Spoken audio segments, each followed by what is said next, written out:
Spoštovane prevajalke, spoštovani prevajalci, dragi člani, drage članice. Društvo slovenskih književnih prevajalcev, ki je septembra dobilo tudi novo vodstvo, se je letos kot mnoge ustanove in posamezniki spoprijelo s številnimi izzivi. Javne dogodke, ki jih običajno organiziramo za publiko v živo, smo morali seliti na splet.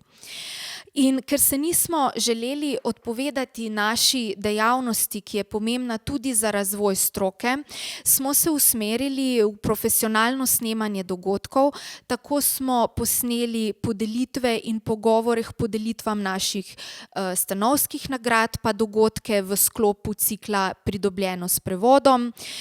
Prav tako so na spletu potekala številna debatna omizja, pred nedavnim pa smo zelo uspešno zaključili 10. mednarodni prevajalski seminar slovenske književnosti, ki je združil kar 21 prevajalk in prevajalcev vsega sveta. Poleg tega je društvo kot že prej dejavno na številnih drugih projektih. Sodelujemo recimo v projektu Če nisi preveden, ne obstajaš, skupaj s konzorcijem prevajalskih društev. Potem smo dejavni tudi v okviru naše krovne organizacije Evropskega združenja književnih prevajalcev CEATL, prav tako pa se odzivamo tudi aktivno na kulturno-politično dogajanje in na problematiko samozaposlenih v kulturi. Skratka, kljub nesrečnemu letu delujemo in smo aktivni, člani upravnega odbora ne spijo, prav tako tudi člani drugih organov društva, in prav zato bi se jim rada v tem zadnjem mojem letošnjem nagovoru prisrčno zahvalila za vso profesionalno sodelovanje in nesebično prostovoljno delo. In upam, da bo naše društvo s takšnim tempom nadaljevalo tudi v leto 2021, za katerega pa hkrati upam, da bo drugačno, lepše in v živo. V nadaljevanju pa bi rada, drage gledalke, dragi gledalci, vse povabila najprej k podelitvi in pogovoru z Lavrinovo nagrajenko Simono Škrabec, ki ga je opravila Barbara Pregl, potem pa vabim še k tradicionalnemu, da prisluhnete tradicionalnemu branju, tako imenovanemu večeru slovenskega prevajanja, na katerem bodo naši člani predstavili letošnje prevodne vrhunce, med njimi so tudi nominiranci za naše stanovske nagrade, tako da pričakujemo branja Iztoka Ilca, Lijane Dejak, Đurđe Strsoglavec, Marjance Mihelič in Miha Mareka. Meni pa za konec ostane še en takšen literarni sladkorček, in sicer sem izbrala za popotnico eno pesem Pavla Celana v prevodu Vida Snoja, nominiranca za letošnjo Sovretovo nagrado. V daljavo. Nemost, na novo, prostrano, neka hiša. Pridi, moraš prebivati. Ura, kletveno lepo stopnjevanje. Dosegljiv kraj prostosti. Ostrejši kot kdaj prej preostali zrak. Dihati moraš. Dihati in biti ti.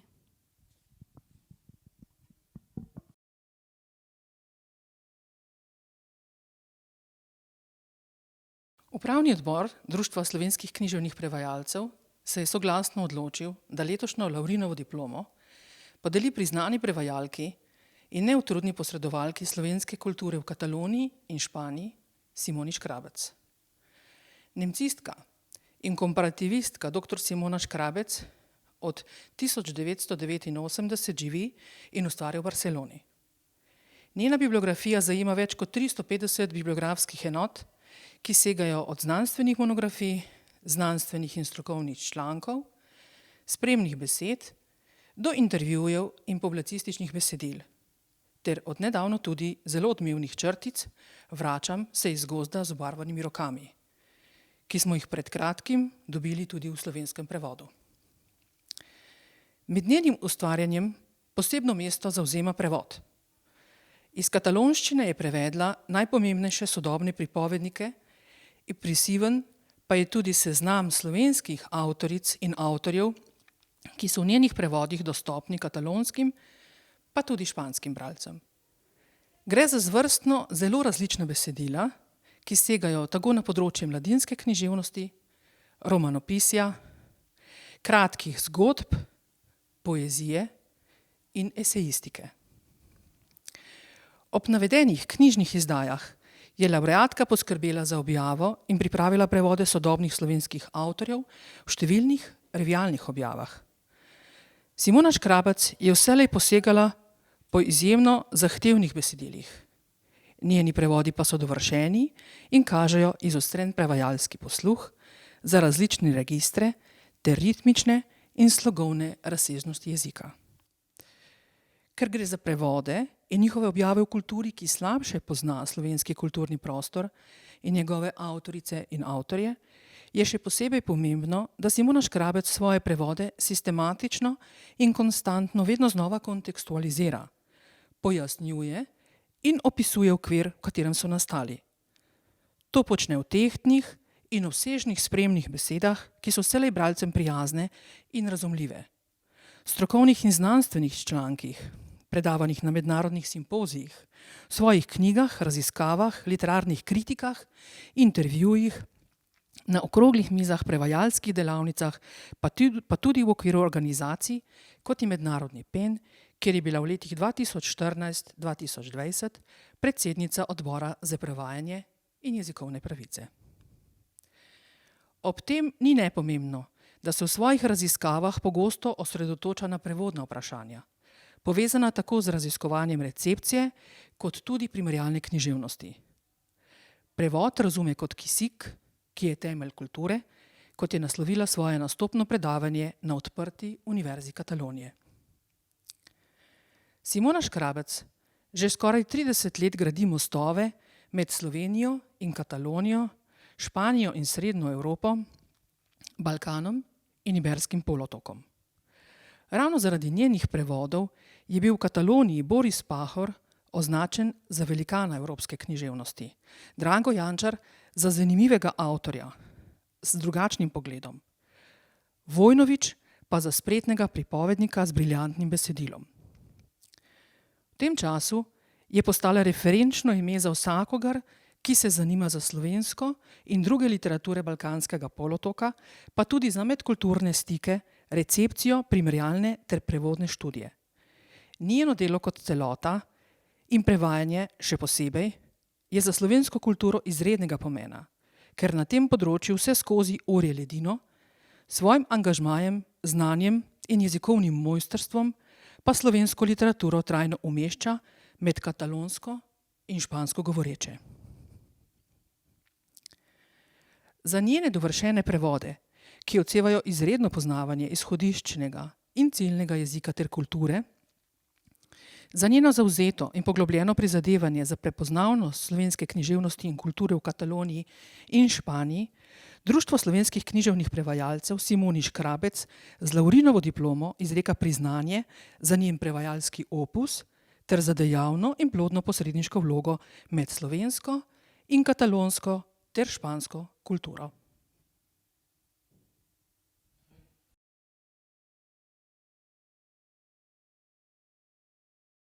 Simona Škrabec je prevajalka iz katalonščine ter v katalonščino in španščino, pisateljica, intelektualka, komparativistka, raziskovalka, kolumnistka, visokošolska učiteljica, prevodoslovka, mislica, avtorica znanstvenih monografij.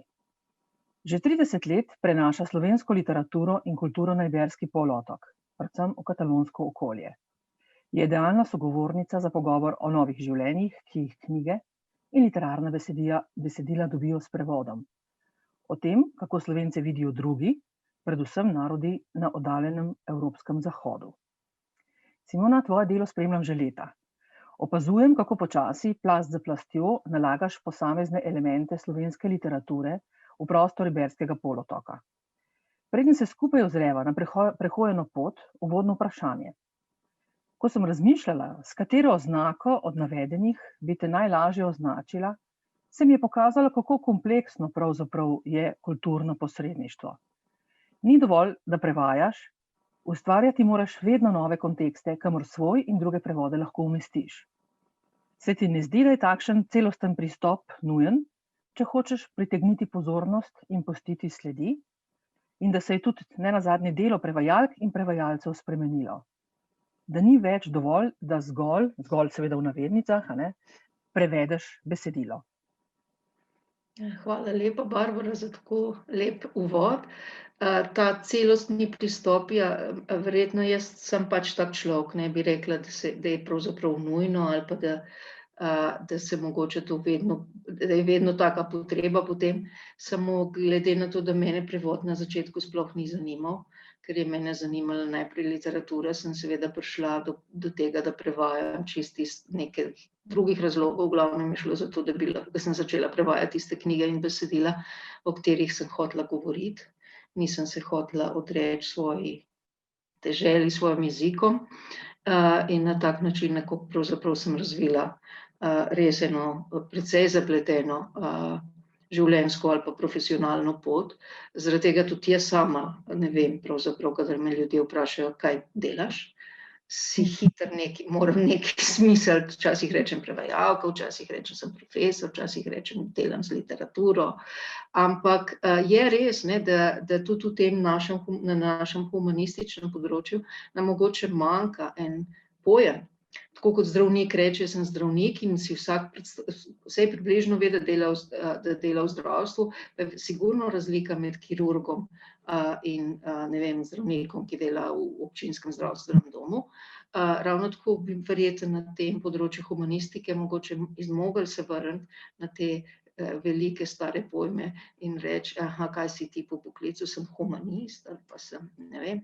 In potem to pomenilo pač to, da nekako obvladaš ta cel svet, zaradi tega, ker so te stvari sploh pa na tem področju izjemno povezane. Kolikor več veš, kolikor širši imaš nekako pogled, potem tudi lažje delaš in s prevodi gotovo je tako, z literarnimi prevodi.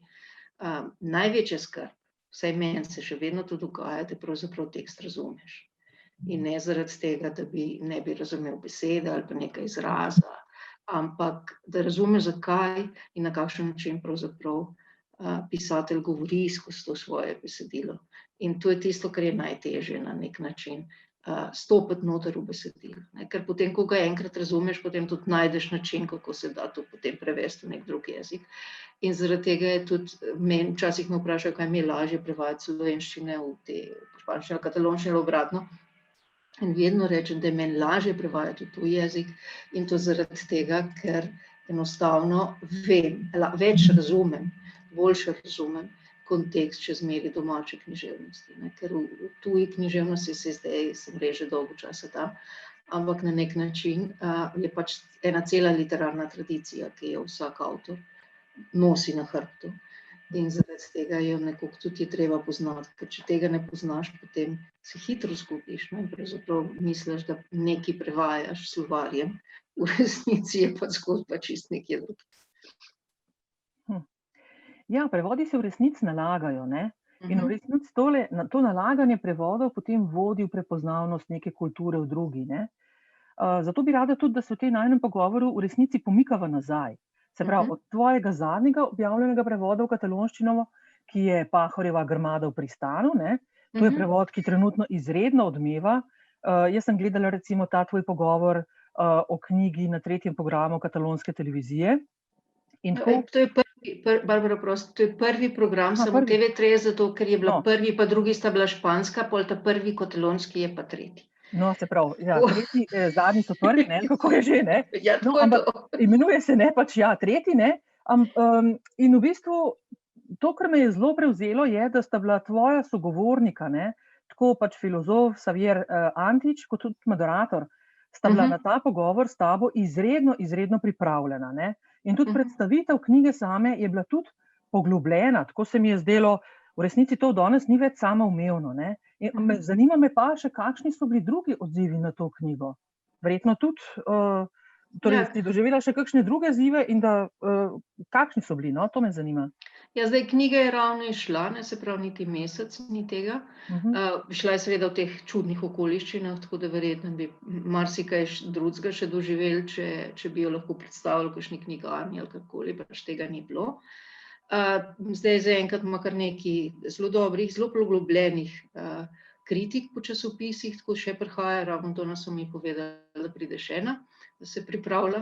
Pa tudi ta pogovor na televiziji je pa tudi res, da ta novinar, ki to vodi, to je ena taka celovečerna oddaja, tudi aktualni politiki, in ker je njemu, tukaj mu je tudi Xavier Grasset, mu je pač literatura všeč, potem rad povabi tako koga v goste.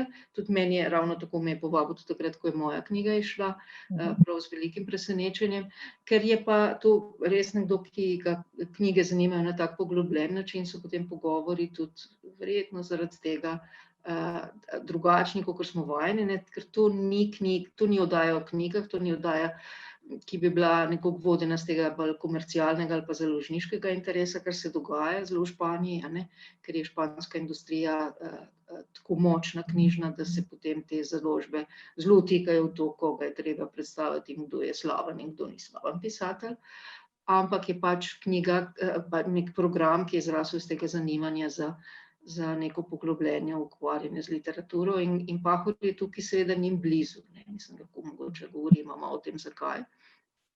Ker je ta ideja Trsta od vedno prisotna, ne, v Kataloniji, na nek način se z njo identificirajo s tem mestom, zaradi tega, ker je na obali, ker je pristanišče, ker je dvojezično, oziroma ne vejo niti koliko je jezično, vsekakor se marsikaj križa. Recimo Claudio Magris ima prevedene v katalonščino, verjetno res čisto vsak svoj prosti spis, ne samo vse knjige. In je neka taka čudna privlačnost, ki jo pa pravzaprav potem se pogovarja s prevajalkami, recimo Magrisa, in niso nikoli bili v Trstu, tako da je na nek način ena taka ideja nekega mesta iz prejšnjega obdobja, ne, zaradi tega, ker je tudi potem s to Avstrijo nekako na čuden način povezan, kar seveda za nas zelo težko misliti o Trstu kot avstrijskem pristanišču, se mi zdi. Ne vejo pa ničesar o Slovencih, ne, oziroma na kakšen način bi to bilo povezano. Zaradi tega je tudi pol zelo zanimiva ta Pahorjeva zgodba, zato ker gre prav proti tej ideji romantični ali pa lepi, nostalgičnega Trsta kot nekega otoka miru sred Sredozemlja, ne, ki je tudi Magris zelo pomagal ustvariti, da se potem govori tudi o tem, kaj bi pravzaprav fašizem bil, na kakšen način je nacizem prodrl do Sredozemlja, ne. In to je potem ena protizgodba, kar Pahor s svojimi temi kratkimi zgodbami pravzaprav doseže, tako da se mi ne zdi čudno, da je toliko zanimanja, ne, ker je kot bi na nek način Katalonci odkrili, od kje je ta privlačnost tega Trsta, ne, da ni samo v tej lepi podobi ali pa neki zanimivi raznolikosti, kakor so ga do zdaj gledali, ampak je verjetno tudi vsa ta bolečina, ki je zadaj na nek način, oni se lahko v tem zelo prepoznajo. Kar bi se verjetno zgodilo, ti dobro veš, tudi z Baski, ne, navsezadnje. So to kulture, ki so zelo veliko pretrpele v 20. stoletju. Ja, imaš prav, ker tudi recimo Trst se mi zdi, ne, za špansko govoreče, ne, da govorim za peninsulo, ne, je nekako se mi zdi ta nostalgičen spomin v resnici na neko preteklost, idealiziran neke preteklosti, ki v resnici je okrutna, krvava, ne. Ja, Trst pa tudi nasploh ta ideja te Avstrije, Habsburške, ne, zaradi tega, ker pravzaprav ničesar ne vejo o tem, in potem so vsi ti pisatelji tam do 30 let, ne, najbolj bran pisatelj, vsaj za katalonske knjižnice vem, je Štefan Zweig, ne, tega Zweig'a, mislim, da tudi v Nemčiji več ne izdajajo, ne. In je en tak pogled na to, da je velika kultura evropska nekje v teh krajih zaradi tega. Ampak to je tako en res nostalgičen pogled. Jaz, ko skušam tvojo zgodbo brati, se mi zdi, da v resnici ta pozornost, ki je zdaj recimo namenjena tvojemu prevodu Pahorjevega besedila, da je zanjo v resnici zaslužna tudi zbirka tvojih refleksij zbrana ali pa mikrozgodb, zbrana v bistvu v knjigi z naslovom Vračam se iz gozda z obarvanimi rokami, ki je bila napisana v katalonščini, letos pa si priskrbela tudi za slovenski prevod. In tudi ta, kolikor vem, je doživela zares izjemen odziv, sploh če jo primerjam recimo z odzivi na Pahorjevo nekropolo. Namreč zanimivo se mi zdi, ne, da Grmada v Pristanu odmiva veliko bolj kot nekropola. Ampak to pa hkrati pomeni tudi verjetno to, ne, da je ravno Simona Škrabac v Kataloniji najbolj navajena in najbolj brana slovenska avtorica, ne? Mislim, zdaj, Ja, no, ampak to ni sama nobene sebe ne zasluge hvališ. zaradi tega, ker jaz tukaj živim, pa vseeno počasi me nekako eno prepoznavnost dobiš, ne, ampak recimo v tej Pahorjevi nekropoli je pač to, šla je pri zelo majhni založbi zunaj Barcelone, kar je tudi pomembno, ampak minilo je od tega sigurno 15 let, ne. Ja. Se pravi, in teh 15 letih se je marsikaj spremenilo, tudi v tej prepoznavnosti. Slovenija, Pahorjev nekropol sem jaz mislim 2004 naredila. Se pravi, takrat je ravno Slovenija začela svojo pot v Evropsko unijo, ne, smo bili še nekje zunaj zemljevida, zdaj pa nismo več, ne, zdaj pa Slovenija vseeno nekako ena evropska država, vseeno obstaja, ne, naši, ne vem, kolesarji zmagujejo na tekmah in tako naprej. In je neka prepoznavnost, tako da verjetno to tudi pomaga, s tem, da seveda Nekropola je roman, ki ga ljudje tukaj ne morejo brati, ker nimajo nobenega poznavanja o tem, kaj je pravzaprav bila. Čeprav se veliko bere in prevaja, ampak to zavest o tem, kaj je nacizem bil in kaj so bila koncentracijska taborišča, je tukaj zelo šibka.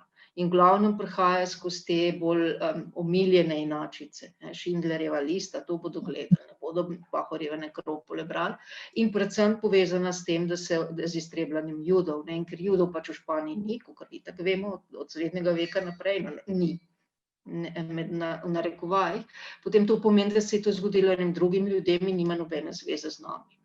Medtem ko če bereš, če je pa Pahorjeva nekropola, je pa to pogled, ki pa seže do vsakega Evropejca. In to je zelo žalostno, tudi predvsem v Kataloniji, zaradi tega, ker zelo ogromno katalonskih republikancev je končalo v Mauthausenu, ker je bila pač zveza med francosko vlado in nacizmom in so potem vse te ubežnike v Franciji ostali v delovnih taboriščih, potem direkt poslali v Mauthausen.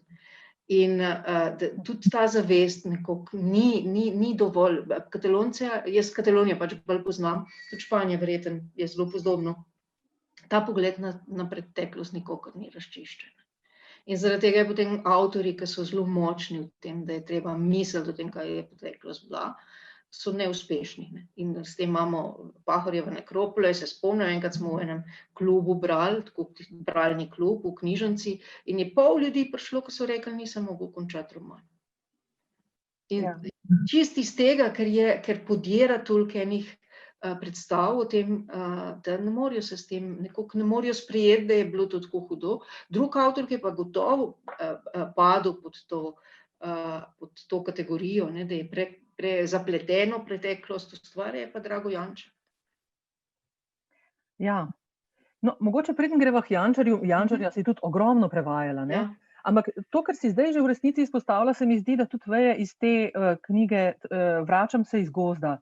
Namreč od vseh, hočem reči, prej je bila tvoja perspektiva veliko bolj objektivna, veliko manj osebna, in to, kar je recimo ta zbirka mikrozgodb, ne vem, kako ne sploh imenujemo v resnici, ne? Črtice so to. No, črtice, črtice, dobro, črtice, ja, no, črtice.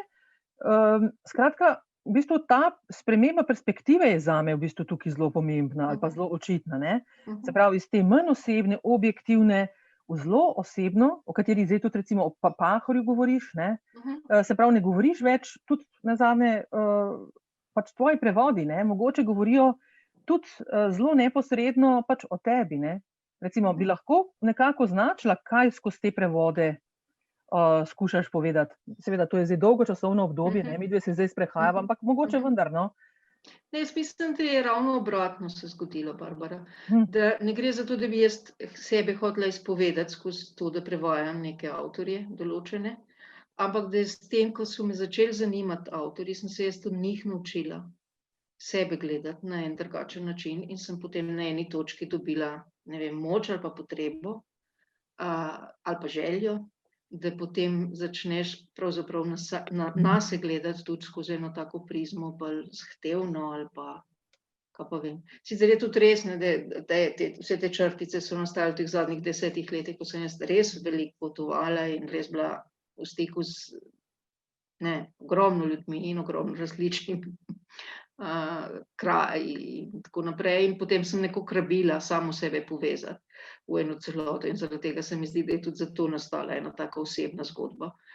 Zato, da nekaj naredim, da skupaj drži, da se ne raztresim popolnoma. No? In to se mi zdi, da je ena taka izkušnja precej splošna za marsikoga danes, ne? Da živimo v toliko različnih zgodbah, da edino, kar jih povezuje, si ti sam kot subjekt. In na tak način je, ker zgodbe nisem mogla več napisati. Mislim, če bi mogla pisati zgodbo o sebi, tako kot so včasih romanopisci ali pa spomine pisali, ja pa neko kronološko urejeno pripoved, se mi zdi, da jo naša generacija ni nekoga več sposobna. Ne? In potem si ti tisti cement, ki drži skupaj vse te drobce. V resnici zgodbo mislim, da jaz jo berem, ne? Jaz jo pač berem iz teh tvojih... Se je, ampak je iz mozaika. Tako, med vrsticami je treba brati, ne? In v resnici ne gre, po mojem, tako kot si rekla, verjetno res ne gre za nek zavesten proces, ne? Ampak v bistvu bolj za nezavedno, ne? Ampak vse, neki prevode ti iščeš, neki prevodi pa iščejo tebe. Recimo se mi zdi, da si v zadnjem času precej prevajala tudi v španščino, ne? Recimo Vojnovića, Jugoslavija, moja dežela, ne? Tudi tega, recimo, tudi on je bil v bistvu zanimiv, brali so ga tudi recimo moji prijatelji v Baskini, ne? V Baski, spomnim se, ko sem nazadnje prišla, to je bilo lani, ne? Mi je ta prijateljica rekla, glej, sem se pripravila, da boš prišla, pa mi je pokazala, ne, Vojnovića, ne? Ampak tvoja izkušnja v resnici s tem romanom pa ni bila najboljša, ne? Ne, mislim, z romanom je odlična. Z romanom odlična. Ne daj reči nič proti tej knjigi, ampak založba je pač zelo precej komercialna, bom rekla tako, ne, tako da mislim, da so se oni odločili za prevod zaradi tega, ker je pač knjiga že začela krožiti po drugih evropskih jezikih. In mislim, sam primer, recimo, ne, reče, hoteli so dati pač zemljevid Jugoslavije noter in pa sem rekla, da je to v bistvu nesmiselno na tak način sugerirati ljudem, saj tu itak se pozna, in so rekli, ne, pri nas na založbi nihče ne ve, kje je Skopje. Sploh ne vejo, kaj to je. In je bil tak odnos, ne, recimo s temi popravki, s korekcijami, saj sem nekaj tudi že govorila o tem, ne, da so bili, da res v bistvu ni bil več prevod, ampak je bil neka priredba, taka zelo nasilna v to, kar si nekoliko lahko predstavljaš iz Španije, ne, glede hrane ali pa kakšnih teh običajev in tako naprej, ker je bilo tako, kot če svet ne bi mogel obstajati v neki drugi verziji, nekje drugje, ne, pa je sam 1000 kilometrov razdalje. To se zgodi, ne, včasih, da imaš ta občutek, da pač nimaš sogovornika na drugi strani. Čeprav je res, da je knjiga pol krožila in odlično in še zmeri je prisotna, tako da je tu še zmeri zelo velika sreča in je tudi treba te prevode delati, ne. Samo mogoče sem res bolj vajena takih založnikov ali pa sogovornikov, ki jih pravzaprav to res zanima in kjer lahko potem tudi kakšno, ne vem, na nek bolj poglobljen način pristopiš k temu. No, ker v bistvu to recimo je en del španskega konteksta, ne? Po drugi strani recimo je pa druga zgodba, se mi zdi, je pa Páginas de espuma, ne? Se pravi, seveda, si pač recimo izdala pa izbor slovenskih kratkih zgodb, ki so pod naslovom Zgodbe, a ne? Šlo je pri založbi Páginas de espuma, ki je založba specializirana za izdajanje kratkih zgodb, a ne? Ja, in recimo sem to knjigo podarila prijateljici in pisateljici Kare Santos, ne, in je rekla, da jo je ta zgodba, Kodvekova zgodba, ne, ki si jo vključila v to zbirko, da jo je zelo pretresla, ne. A si tudi še kakšne druge odzive dobila ti? To je zdaj že kar nekaj časa nazaj, tako da prav zelo ne spomnim. Je pa to res, ne, da so oni imeli tudi, niso izdali samo slovenske kratke proze, ampak so imeli precej širok izbor v tistem času. Zdaj je ta založba se sicer tudi zelo spremenila, tako da pravzaprav stikov nimam več z njimi, ampak ker so postali veliko večji. recimo tako. Ampak na nekem tem začetku so pa imeli zelo pozorno branje in tudi zelo veliko svobode so mi dali, tako da pol ta izbor je bil res z uvodom in tako naprej. Res sem se lahko pravzaprav zbrala tudi, da prevedem Kocbeka ali pa Jančarjevo Vestino, ne, recimo, res taka zgodba, ki jo ne bi noben komercialni založnik verjetno kar tako vključil noter, pa je tako lepa, ne, in je tako zanimiva. Tako da tu so take lepe izkušnje, niso pa pogoste. Ja. Že prej si pa recimo tudi omenila Jančarja, ne? Recimo Jančarja si ogromno prevajala, Zvenenje v glavi, Katarina Pavjezid, Severni sij, Pogled angela, ne? Recimo spomnim se ene recenzije, kjer je pisal, mislim, avtor sicer ni prav poglobljeno, no, se mi zdi vstop v besedilo, ampak je vendar napisal, ne, da v bistvu, da je ta pogled pač zelo poseben, ne? In tudi v pogovoru za Buklo recimo si rekla, da sta Jančar in Jaume Cabré v bistvu spletla prijateljstvo, ne? Se pravi, v bistvu so bili neki odzivi, veliko stvari se je zgodilo, ne? Ampak vse pa ni bilo to, tako kot si prej že rekla, ne, v resnici, kar bi si ti želela, ne? Ni, nekoliko ni prestopilo, veš, saj tudi mogoče, čeprav vem, da ena kolegica, profesorica je šla v Maribor na izlet z možem eno poletje, zaradi tega, ker so Severni sij prebrali, ne. So ljudje, ki pravzaprav se jih je to dotaknilo in te knjige obstajajo, ne. Samo, da bi, je verjetno to res, da ne obstaja tako kot pri Vojnoviću recimo lahko rečeš, da obstaja ena predstava o tem, kar je Jugoslavija bila, ne, in potem se na to lahko vključi, ali pa Trst obstaja in potem Pahor lahko govori, da je Trst nekaj drugega, medtem v tem, kar pa Drago Jančar govori na nek način, pa se mi zdi, v Španiji pa ni enega takega odnosa do preteklosti, nekoga ni, ne vem. Edini, ki ga mogoče res probal razviti, je Jaume Cabré, samo potem je on pa tudi čisto ene druge vode odšel, ker se je pač spustil vso to lepoto in umetnost in to, se pravi, ta njegov zadnji roman ni več Sodnik, recimo, ki je še global noter v to, kaj pravzaprav je Barcelona. Potem naslednjo tako ime, ki recimo ga tudi deliva v prevodih, ne, je Aleš Debeljak, ne. Se pravi, prevajala si tako njegovo poezijo kot eseje in zelo me je, torej, ko sem premišljevala o tem najinem pogovoru in tako, sem se spomnila Aleševe zbirke Tihotapci, kjer je tudi pesem z naslovom Botanični vrt, ki jo je posvetil tebi, ne. In zapisal je, in to mi je bilo tako, se mi je zdelo, da te zelo lepo opiše, natočiti vročo kavo in z isto roko prinesti keramiko do ust, to je velikanski dar. A bi mogoče še kaj dodala o Alešu?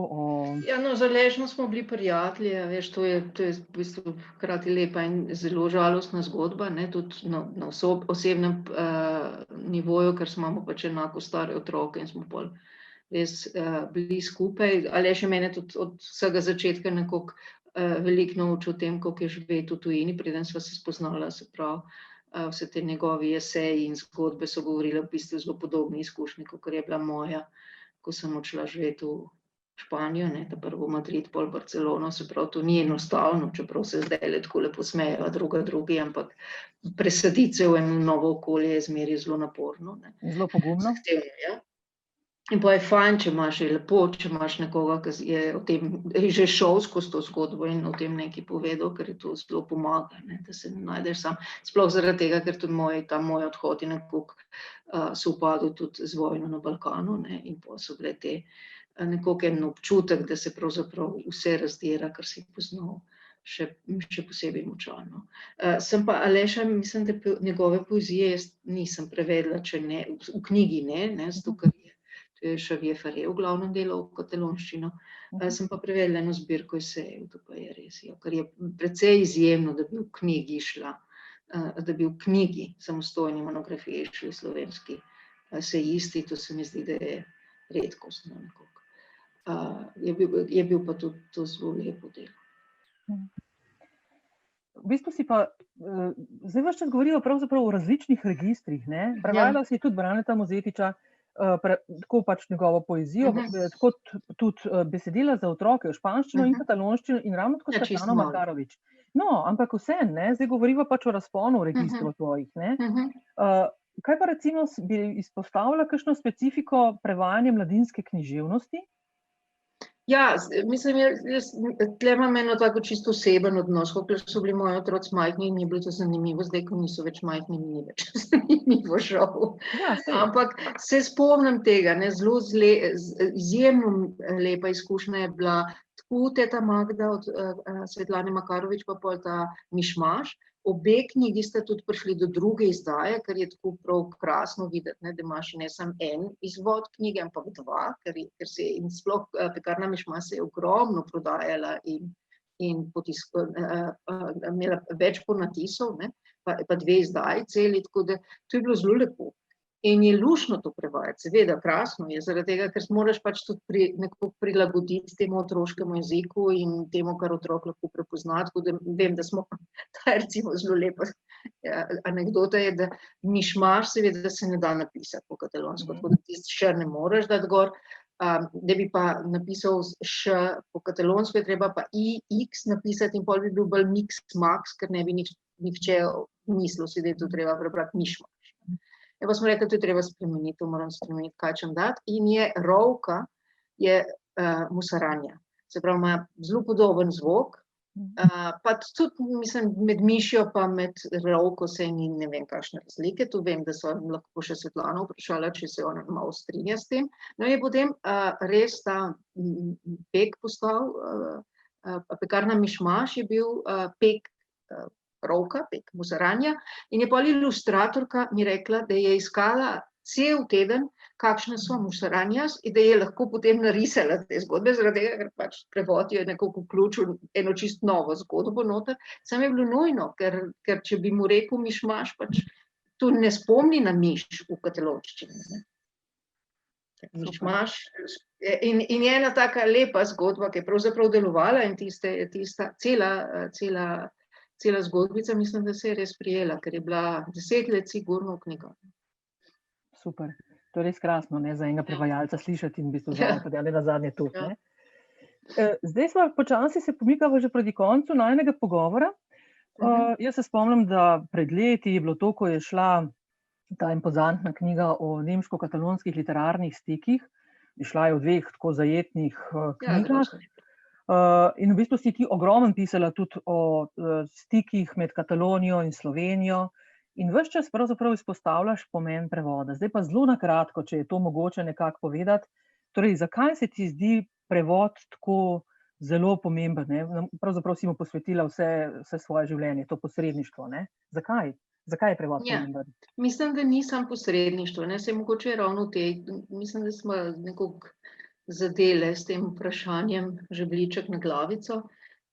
Ne gre za posredništvo, se pravi, ne gre samo za to, da nekaj preneseš z enega kraja v drugega, ampak je nek drugačen pogled na svet. Zaradi tega, ker tam, kjer so meje, ti ne vidiš meje, ampak vidiš nek prehod ali pa neko možnost, da se stvari oplemenitijo, spremenijo, drugačno, dobiš en drugačen pogled na svet, se pravi, prevajalec ali pa nekdo, ki pač pozna več kot eno kulturo, dobi ne relativnost, ker stvari niso relativne, stvari so zelo trdne, ampak veš, da pač nimaš vedno prav in da imaš prav samo v tistem kontekstu, v katerem se recimo v tem trenutku nahajaš in da če to obrneš ali pa da se je treba znati prilagoditi, da so stvari lahko potem tudi bistveno drugačne, kadar začneš odkrivati te odtenke kakšnih pomenov na eni in drugi strani med jeziki, ne, se potem pravzaprav zaveš na tega, koliko je svet pravzaprav bogat in kaj nam vse še manjka. In to se mi zdi, da je,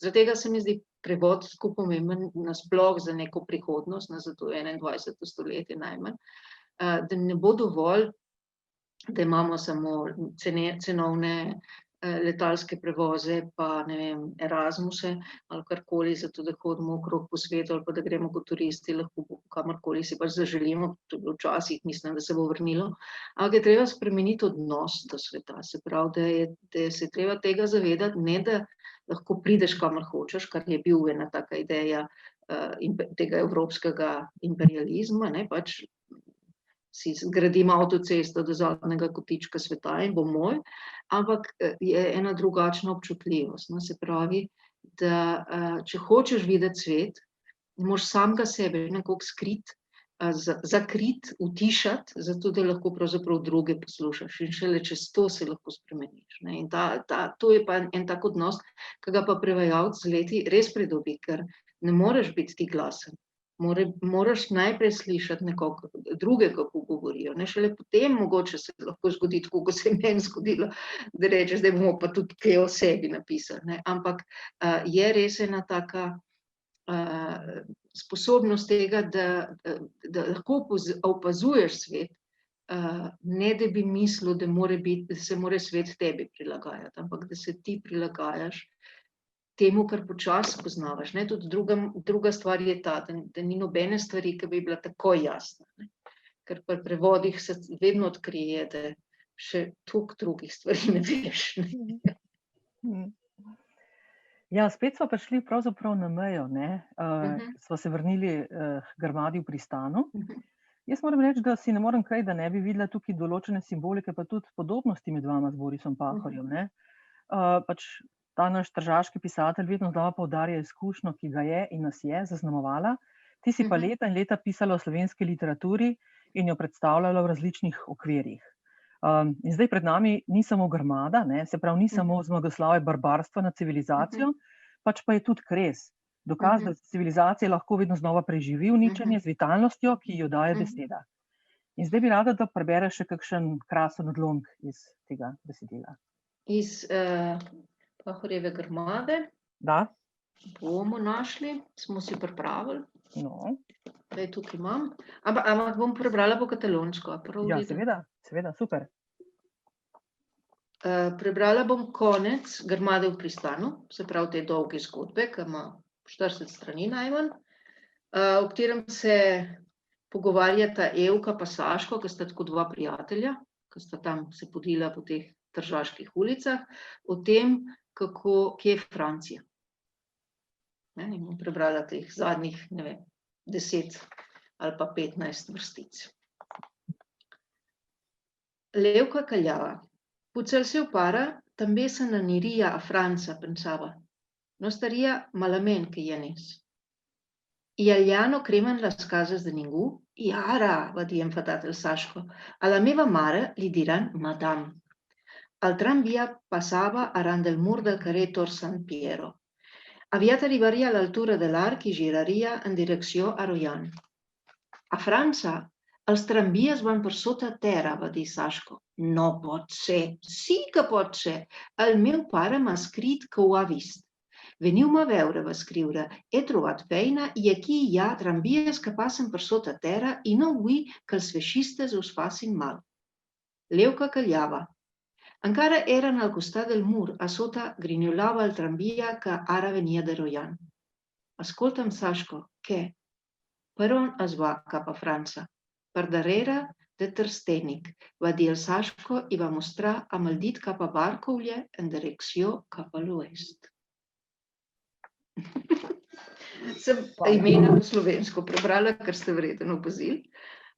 Ker nismo Slovena, tudi to je bila recimo ena lepa izkušnja iz tega prevoda, da smo vsa imena geografska pustili neprevedene, jih nismo spreminjali, razen Trsta, ki je pač znan, jih nismo spreminjali. Super, hvala. Hvala, Simona, za ta res krasen pogovor in predvsem za to, da z nami deliš, da si. Hvala vam. In da boš pač še naprej, upam, da boš še naprej lahko to počela, ker ti je veselje in je tvoje poslanstvo očitno.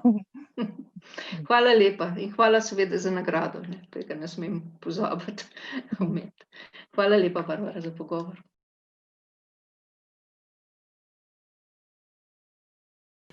Pozdravljeni, moje ime je Iztok Kilc in prebral bom odlomek iz romana Mamina zapuščina japonske pisateljice Minae Mizumura. Minae Mizumura je pisateljica srednje generacije, ki je zaslovela po letu 2000 s parafrazo Viharnega vrha Emily Bronte. Še bolj se pa priljubila pri širšem bralstvu okoli leta 2010, ko je za japonski dnevnik Yomiuri napisala roman o pismih z naslovom Mamina zapuščina.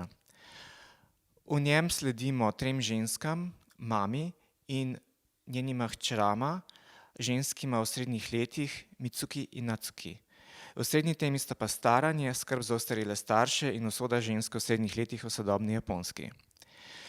Odlomek, ki ga bom prebral, se dogaja v bolnišnici nekaj dni pred mamino smrtjo.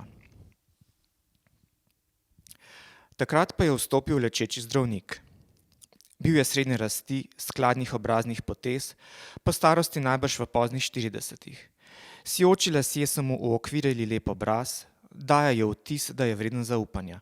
Toda videti je bil kot razvajen pamš, ki mu v življenju ni bilo hudega. Zaradi mame sta hčerki srečevali takšne in drugačne zdravnike in Mitsuki jih je začela sama pri sebi ocenjevati, čeprav se je zavedala, da je to nesramno. Samo pretvarjala se je, da je krotka pacientkina hči. Najprej moramo počakati, ali bo antibiotik prijel. Razumeva. Ker je pacientka že precej v letih, morebiti ne bo šlo tako zlahka. To je žal treba razumeti. To so bile skoraj iste besede, kot sta jih slišala od dežurnega zdravnika večer prej. Še nekaj, da si ne bi po noči spulila kanile, priporočam, da jo privežemo. Se strinjata? Se.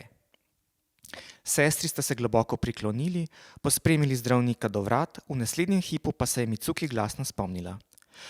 Zdaj sem se spomnila, tisti papir morava pokazati. Kateri? Mamino podpisano izjavo Društva za dostojanstveno umiranje. Samo kopija je, a je mama ves čas težila, da jo je treba zdravnikom nujno pokazati, če jo odpelje rešilec. Mitsuki je odstopila na hodnik, ujela postavo v beli halji, je pokazala papir in vljudno, vendar zelo odločno povedala, da se je mama v svojih zgodnjih 60-ih pridružila Društvu za dostojanstveno umiranje. Od takrat je prosila, naj se zdravniki izogibajo ohranjanju njenega življenja za vsako ceno. Mitsuki se je zadnjih nekaj let mamino izjavo društva navadila ves čas nositi s sabo v torbici, skupaj z listkom neke znamke spodnjega perila, ki jo je bilo težko dobiti z imenom izdelka in velikostjo. Slišala je, da se število zdravnikov, ki nasprotujejo konceptu dostojanstvene smrti, zmanjšuje, toda ne bi bilo nemogoče, da bi bil ta zdravnik v svojih 40-ih neomajen govornik vesti. Zdravnik je ošinil papir, ki mu ga je pomolila Mitsuki, rekel, da razume in jemlje na znanje. Mitsuki je previdno naredila še korak naprej in dodala, da je mama poudarila, da v primeru, da ne bo mogla jesti, zavrača, se razume, tako nazogastrično sondo, kot tudi še hujšo gastrostomo. Če skrbiš za ostarele starše, se naučiš besed, ki jih doslej še nisi slišal in za katere bi bilo bolje, da jih nikoli ne bi. Kako žalostna izkušnja. Ko je bila majhna, se je novih besed naučila s prebiranjem knjig. V revni hiši povojnega Tokija so besede, na katere je naletela v zahodnjaških romanih za deklice, nanje delovale s čarobno močjo. Jelka, četveroprega, kamin, mlin na veter, sojenice. Tudi ilustracije so bile lepe. Toda neopisljiva čarobnost še neslišanih prevedkov jo je povedla v megličast svet, ki je bil in ni bil resničen. V romanih, ki jih je prebirala med odraščanjem, je bilo polno besed, ob katerih je sanjarila o čim prejšnji odraslosti. Pudrnica, sviljene nogavice, črno čipkasto perilo, žametno ogrinjalo, šminka, sviljeni obi. Komaj je čakala na življenje pred sabo. Vendar jo je življenje odslej sililo, da se je učila besed, v katerih ni bilo nobene poetičnosti. Cervikalni zlom femurja se je naučila pred več kot 10 leti, ko si je mama zlomila kolk. Disfagije, nazogastrične sonde, gastrostome in podobnih še do pred kratkim ni poznala. Toda zdaj so ji šle tako gladko z jezika, kakor da zanje veži od samega rojstva. Zdravnik je rekel, da seveda razume in prikimal. Ko se je vrnila v mamino sobo, jo je Natsuki vprašala, kaj je rekel. Rekel je, da razume. Res? Čeprav je odleglo, je bilo v njenem glasu čutiti senco dvoma. Antibiotiki niso bili učinkoviti. Razen nadležnih klimatskih naprav, zaradi katerih je bilo Mitsuki v visokem poletju neudobno hoditi v bolnišnico, so bili obiski spokojnejši kot kdaj prej, saj je mama ves čas skoraj spala, tako da se ji ni bilo treba ukvarjati z njenimi muhami. Ker so ji dajali samo nizkokalorično raztopino, je še bolj shujšala. V skladu z bolnišničnimi navodili sta sestri s sabo prinesli zobno ščetko in pasto, tudi zaradi nevarnosti, da bi mami v sapnik steklo kaj vode, ji zob niso ščetkali. Medicinska sestra si je samo nadela gumijasto rokavico, iz navlaženo gazo čistila ustno votlino in previdno odstranjevala čisto črne zasušene skupke sluzi in obloge z jezika. Prednja zoba sta bila že razmajana in zaradi nevarnosti, da bi jo pogoltnila, so enega izpulili, čez 2 dni pa še enega. Tako so mamina usta še votleje zazevala. Mirno sta minila 2 dneva, 3, 4. Po enem tednu sta si sestri dovolili odkrito razmišljati, da bo mama umrla.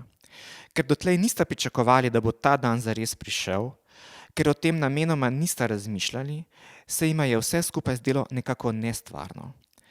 Za mamo ne bi bilo dobro, če bi jo ljudje videli v takšnem stanju, a kljub temu sta naslednji dan sestri s skupnimi močmi poklicali nekaj ljudi, za katere sta menili, da naj bi jih mama poslednjič videla, preden odide na oni svet. Naslednje jutro ju je poklical zdravnik in prosil za sestanek. Želel se je prepričati, ali je v redu, da mama kot zdaj ostane na nizkokalorični raztopini, če antibiotiki še naprej ne bodo učinkovali. V en glas sta se strinjali. Upali sta, da pred zdravnikom nista izpadli preveč grobi in neobčutljivi. Nizkokalorična raztopina je pomenila, da bo mama čez nekaj tednov umrla. Čez nekaj tednov bo ta dan končno prišel. Pri poznem kosilu se nista mogli zadrževati. Ne morem verjeti. Ja, jaz tudi ne. Nikakor pa si nista predstavljali, da jo bo naslednje jutro zdravnik spet poklical.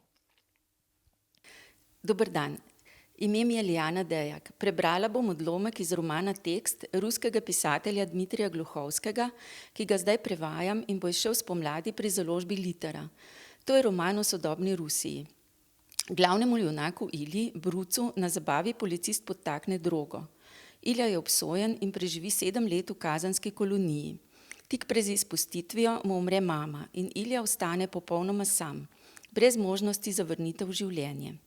V afektu umori policista, ki mu je uničil življenje, mu vzame telefon, ki je, kot pravi Gluhovski, backup človeške duše in s pomočjo tega telefona začne živeti njegovo življenje. Zdaj pa odlomek. Trolejbus je krčevito zarožljal spojko, se zganil in neslišno odpeljal. Samo da je Ilja plačal, sedel, si oddahnil in se potopil v telefon, ko je trolejbus naletel na praznino. Semafor, je pomislil in niti ni dvignil glave, potem pa se je le utrgal od zaslona. Vse naokrog je zamrlo, kakor bi se ustavil čas. Noben avto se ni premaknil, ne spredaj, ne ob strani. Prospekt Kutuzova, cesta, široka skoraj kot reka Kama, je obstal na mestu. Kamnite 19-stropne stalinske palače so jo stiskale kakor sotesko. Slavolok, od katerega so se pravkar odpeljali, je sekal tok na dvoje, kako rečni otok. Ilja je pogledal na telefonsko uro. Čez 2 minuti bi moral biti tam, na dvorišču hiše številka 35. Zakaj pa stojimo? Po ročajih se je pribil do voznika. Zapora, je nemočno in brezbrižno rekel ta, kot bi govoril v dežju. Kaj, kakšna zapora? Zdajle bo krenil, so mu pojasnili. Kdo bo krenil? Kam? Se je vznemiril Ilja. Kako kdo? To je vendar prospekt Kutuzova. Car, kdo pa je Bemti, je rekel sivolast starček z očali v tankem okvirju, na videz intelektualec. Odprite no vrata, izstopil bi, je zaprosil Ilja. Raje ne, ga je opozoril starček. Okrog je polno KGB-jevcev, tega zelo pazijo. Se itak ne bi odprl, je rekel voznik, ker bi jih še jaz skupil. Zamudil bom. To je višja sila, je ugovarjal voznik, bojo že razumeli. V Belgiji se premier s kolesom vozi v službo, je pripomnila neka ženska zadaj. Zato je pa Homič se je vključil v razpravo bradač z rdečimi, rahlo osivelimi lasmi. Oni imajo vladi Homiče, mi pa Pedre, je tehtno izjavil starček z očalci. Kdo je boljši? Na Švedskem pa otroke v šolah učijo za toplovodarje. To imajo že v učbenikih, se ni vdal bradač. Je to normalno? Strpnost. 12. ura je prišla in minila. Nič za to, malo bo zamudil. Kaj vse se lahko zgodi? Mogoče je pa tudi Igor svojo robo obtičal v istem zastoju. Vsekakor se ni oglašal. Ilja se je sprehodil do konca, da pogleda skozi zadnje okno, ali se sprevod že bliža. Tik za trolejbusom je tičal rešilec in nemo obračal izbuljane signalne luči. Voznik je kadil z zaprtimi očmi. Zdravnik je bral telefon. V vseh okoliških avtomobilih so ljudje ždeli v telefonih. Vsi so imeli neskončno veliko časa. Njim se je pol ure življenja zdel pravičen davek. Vrnil se je v ospredje k vozniku. Bo še dolgo? Po mojem ne, je odvrnil ta, še kakih 10-15 minut. Odprite, je zahteval Ilja. Kar poglej, mu je starček pokazal človeka v črni jakni in volneni kapi, ki je stal na pločniku in s pozornim, napetim obrazom opazoval cestišče. Pridobil boš 1/4 in zamudil vse življenje, tako kot v risanki Hlapon iz Romaškova. Si jo gledal? Jaz sem jo gledal, se je vmešal Bradač. Ta mladina pa nič ne gleda, samo svoj internet. Ilja se je spustil na sedež. Preveril je, ali mu ni nemara pisala Nina, pa je preslišal. Ne, tišina. Tudi Petjeva mama je bila pripravljena potrpeti do neuresničljivega srečanja. Ko bi vedeli, kdo ima odgovarjal v Petjevem imenu, je zdaj prvič pomislil. Ko bi le vedeli. Ljudi okoli njega je premagoval spanec, kakor da bi v tem zastoju razprševali uspavalni plin. Celo staremu očaljarju se ni več dalo razpravljati. V telefonu je brez zvoka odtiktakala in minila še ena pikselska minuta in potem še in še. Čudno, da je Mobi še meril čas, mar ni ta popolnoma zamrznil. Lahko bi se s helikopterji vozili, je nerazločno zamomljal starček, ampak to je dolgočasno, s helikopterja ne vidiš raje. Starčka, ki je bil kot navit, je na lepem zmanjkalo, navijalna vzmet se je sprostila. Šele zdaj je v tej zamrznjeni reki nekaj poblisnilo, modra strela, čelno vozilo, policijski Mercedes. Ilja je vstal in se s čelom pritisnil ob okno. Prek streh avtomobilov se je videlo očiščeno, popolnoma prazno nasprotno vozišče in po njem je šinilo. Takrat se je prikazalo v daljavi, girlanda modrih luči, sozvezdje.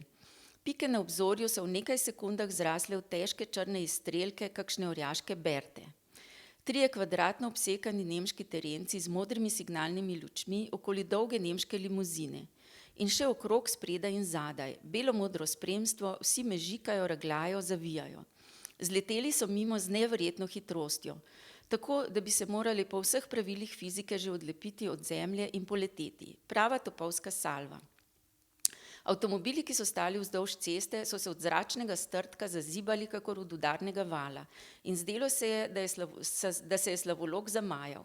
Nekdo od tistih, ki niso spali, je plaho potrobil, toda drugi mu niso pritegnili. Vsi so mirno sedeli v tem svojem zaustavljenem trenutku in niti niso opazili, kako so odpovedali fizikalni zakoni. Temu pa je bilo najbrž všeč, da lahko ljudem z dlanjo zajezi čas kakor potoček. Gotovo je sprejel to službo prav zaradi tega. Lepo se pelje, ga je pohvalil Bradač. Sračika naroda, je izjavil starček. Odžmigalo je in se je razblinilo v megli. Vendar še nekaj minut niso odprli prometa, dokler ni bilo niti odbleska, niti odseva več. Potem so z ure sneli zaporo. Hvala. Sem Marjanca Mihelič in predstavila bom madžarskega pisatelja Laszla Krasnohorkovija. Laszlo Krasnohorkovij je prvi madžarski pisatelj, ki je prejel mednarodno Bukarjevo nagrado. Predtem, leta 2014, je prejel veliko nagrado Vilenice. Še prej in potem je prejel veliko drugih mednarodnih prestižnih nagrad. Imenujejo ga madžarski mojster apokalipse, imenujejo ga tudi madžarski Kafka.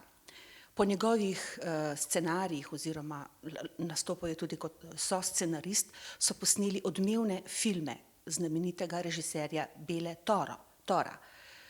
Zelo znamenit kultni film, nagrajen je bil Torinski konj. Prav ta zgodba je objavljena tudi v tej prozni zbirki, ki jo predstavljam. Začela bom kar s prvo zgodbo v tej zbirki. Zbirka pripoveduje sicer o fiasko prizadevanj človeka v zgodovini in tudi danes in o ničnem prizadevanju vsega, kar počne, misli in sanjari. Bom kar začela z začetkom, seveda bom obstala na polovici, ker moramo upoštevati tudi čas. Tavanje na mestu. Treba je iti od tod, ker to ni kraj, kjer je mogoče bivati in vredno ostati, ker je to kraj, od koder je treba zaradi njegove neznosne, nevzdržne, hladne, žalostne, puščobne in smrtonosne teže zbežati, pograbiti kovček, najpoprej kovček, 2 kovčka bosta ravno zadosti, vanju strpati vse, ju zapreti, da ključavnice šklocnejo, potem pa hajt k šuštarju, da bo v podplate zabil žeblje in še enkrat zabil žeblje, ker potrebujemo okovane čevlje, par okovanih čevljev in to brez nadaljnega. Dobro okovani in potempljani čevlji in 2 kovčka bodo zadostovali. Tako opremljeni že lahko odrinemo na pot, če vemo. In to je prva stvar, ki jo moramo vedeti, kje natančno leži kraj, kjer se v tistem trenutku nahajamo.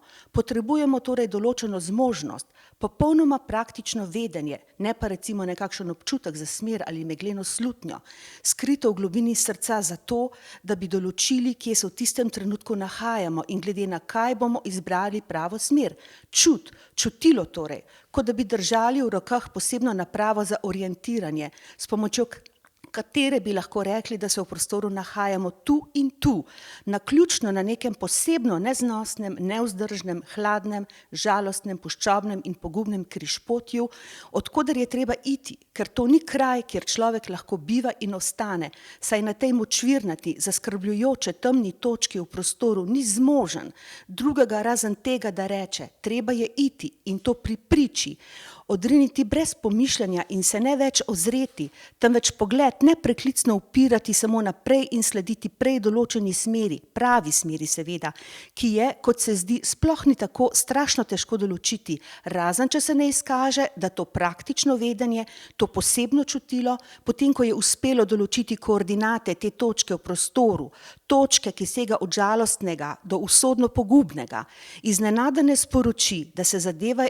odvijajo tako samo v običajnem primeru, se pravi, da rečemo, tukaj se gre sem ali tja, se pravi, da je prava smer ta ali tej nasprotna, toda obstajajo tudi primeri, tako imenovani neobičajni primeri, ko nam to čutilo, upravičeno visoko cenjeno praktično vedenje sporoči, da je smer, ki smo jo izbrali prava, kar naprej izvolite, to je to, sem kaj, lejte, tako je v redu, čeprav, sporoči isto čutilo, je prava tudi nasprotna smer, in tedaj se začne tavanje na mestu, saj tam stoji človek z 2 težkima kovčkoma v rokah in v odlično podplatenih in potempljanih okovanih čevljih, ki bi šel lahko tudi desno in se ne bi zmotil, kot bi šel lahko tudi levo in se prav tako nikakor ne bi zmotil, ko torej to čutilo v nas oceni obe, čelno nasprotni smeri zapravi, kot dobri pa jo namreč oceni na podlagi vseh razlogov za to, saj se določanje teh, torej medsebojno čelno nasprotnih smeri,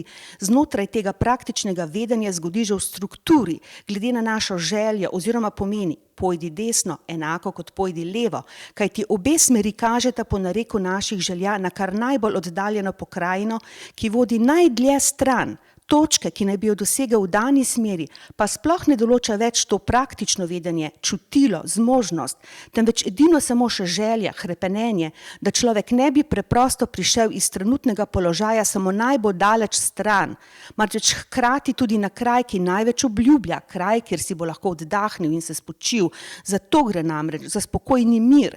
To išče človek v tej želeni dalji, spokojni mir po neizrekljivo tesnobnem, bolečem, norem nemiru, ki se ga polesti vsakokrat, kadar razmišlja o svojem trenutnem položaju, o izhodiščni točki, o tej neskončno tuji zemlji, kjer je zdaj in odkoder mora iti, ker je tu vse neznosno in nevzdržno in hladno in žalostno in puščobno in pogumno, odkoder pa se od prvega trenutka dalje v zaprepaden ne more niti premakniti, ko osupel spozna, da je v škripcih in sicer zaradi tega svojega drugače, brezhibno delujočega praktičnega čutila, ki istočasno kaže v nasprotni smeri in mu govori, naj kar mirno krene, dobro mu gre, vprašanje je le, kajpak, kako lahko krene hkrati v 2 nasprotni smeri in bo vprašanje tudi ostalo, zato stoji tukaj kot zasidran na tem mestu, kot razpadajoča ladja, sključen pod bremenom težkih kovčkov, stoji in se ne premakne, tako stoječ na mestu in negiben, tudi krene v neznani svet, zdaj je že vseeno, v katero od smeri,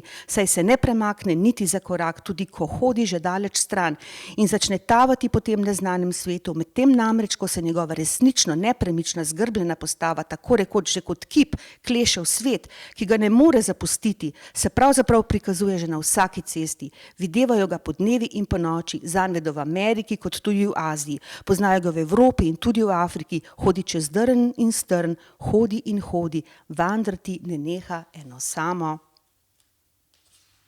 noč. Pozdravljeni, ime mi je Đurđa Strcoglavec, sem prevajalka iz južnoslovanskih jezikov.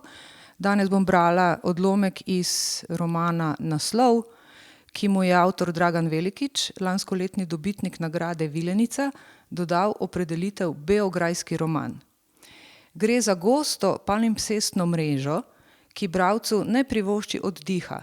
Kolesje se neusmiljeno vrti v vse smeri časa in prostora. Tudi tja in tedaj, ko je bila sedanja Slovenija njun sestavni del. Marsikomu zna biti za hip toplo pri srcu, ko bo prebral besede, ki jih je Dragan Velikić pripisal svoji literarni osebi. Dobro ve, v kakšni državi živi. Srbija ni Švica, žal tudi Slovenija ni. Velikićev naslov je neprizanesljiv do skorumpirane in razbojniške oblasti, do ideoloških spreobrnjencev, do sprevračanja zgodovine, do zamolčevanja, do zaslepljevanja, do tistih, ki na volitvah glasujejo za temo, do molčavcev in dvigovalcev rok, ki mislijo, če že kaj mislijo, samo na lastno korist. Kot pravi, ubogi v duhu razkrojijo vsako ideologijo, vsak sistem zaradi majhne, bedne koristi, zaradi svoje riti in želodca. Nekam znano, ne res? Torej, odlomek iz romana Dragana Velikića, naslov, ki bo izšel naslednje leto pri Cankarjevi založbi.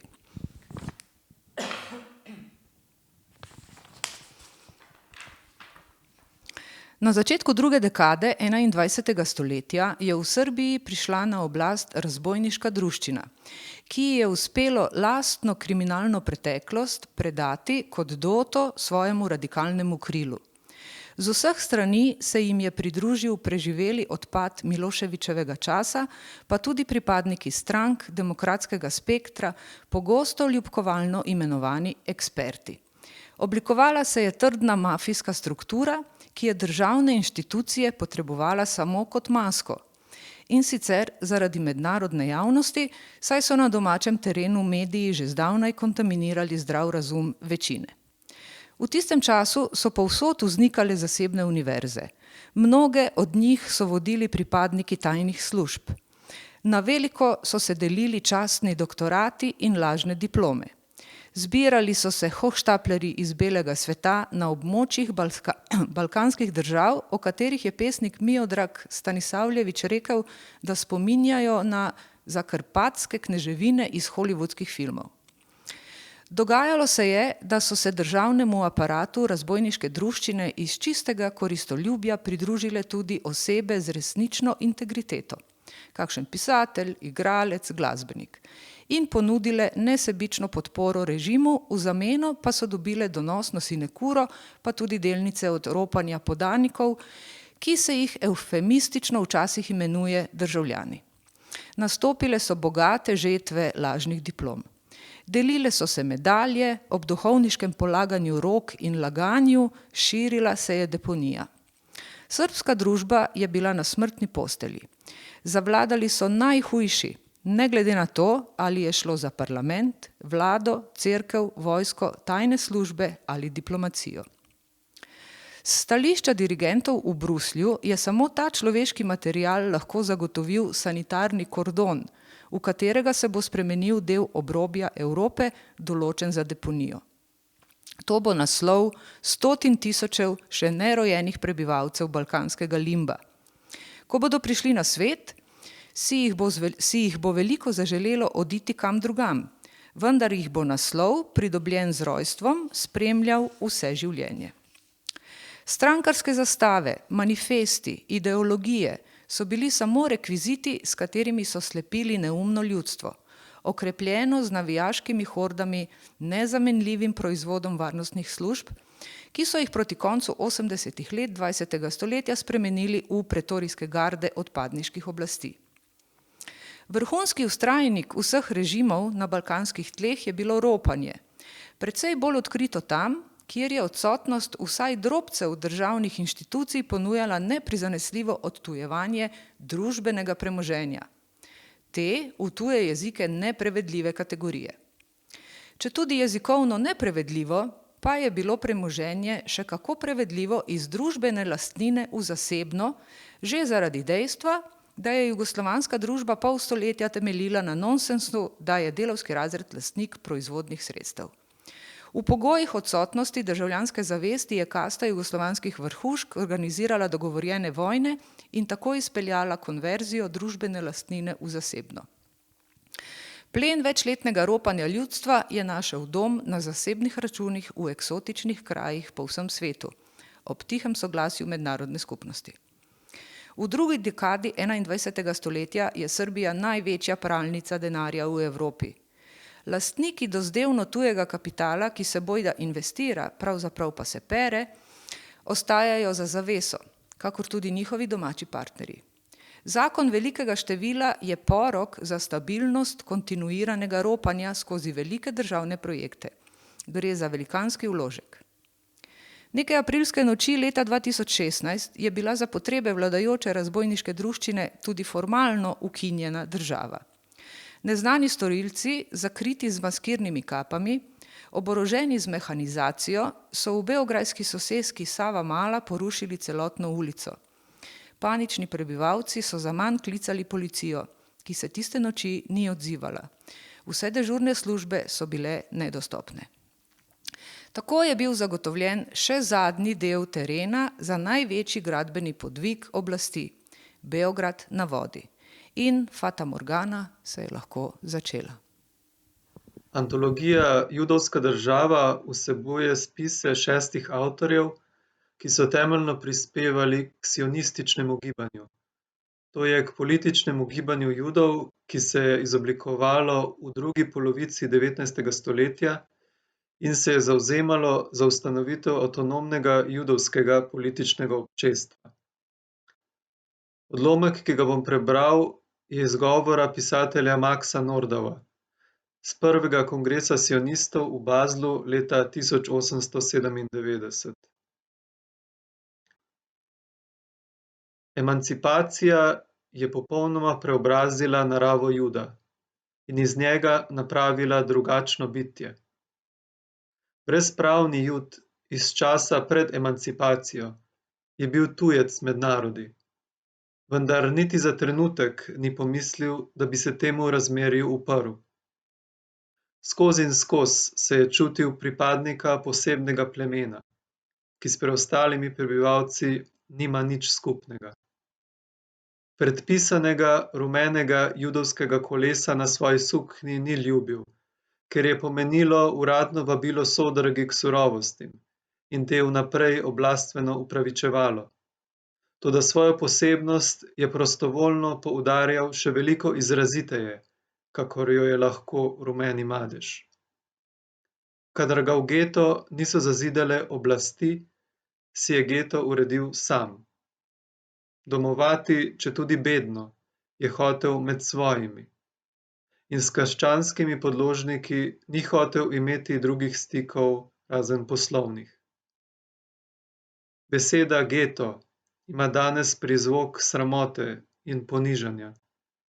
Toda ljudski psiholog in zgodovinar običajev bo prepoznal, da ne glede na namen geta, kakor so si ga zamislili narodi, Judje v preteklosti tega niso občutili kot ječo, temveč kot pribežališče.